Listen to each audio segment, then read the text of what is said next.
Splatoon 3 was initially shown off with a bit of a mysterious vibe surrounding what the campaign was all about. Personally, I hoped for a bit more of an open adventure with a connected world, something like Mario Odyssey maybe, but what we got instead is still miles ahead of anything we've played in past titles, so let's get into it.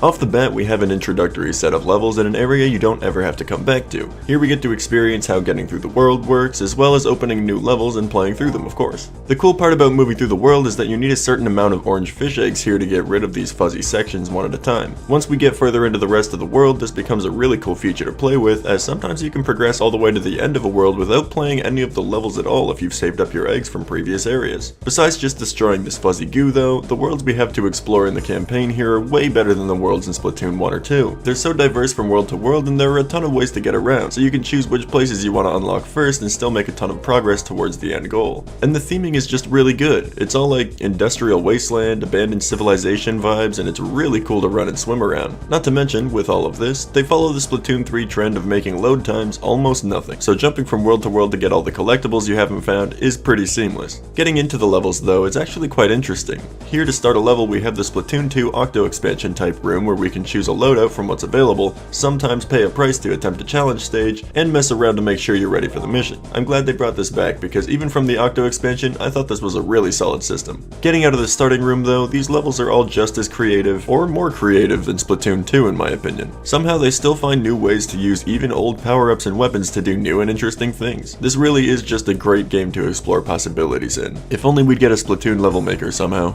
The bosses in this game were also really good in my opinion. The first is a play on the boss type we've seen a lot in this series, with a little more at play than usual. The second is a shark with a lot of interesting moves, and I think it might have been my favorite if it weren't for the third boss being a Super Mario Sunshine reference. I'm sure everybody's probably seen or heard of this by now, but it's really nice to see that this is pretty much the exact same boss fight straight out of Sunshine. And the final boss too, it was so good. We finally get to meet Mr. Grizz of the Grizz Corporation, and we take him out time and time again in style. We even get a really unique UFO flying section at the end, and it's so dope. They really made this fight feel like the climax of a story, and in a completely different way than they did Splatoon 2.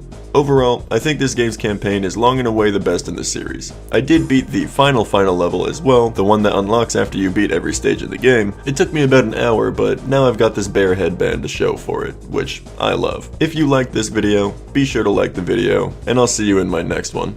For now, my name is Myloe, and I'm out.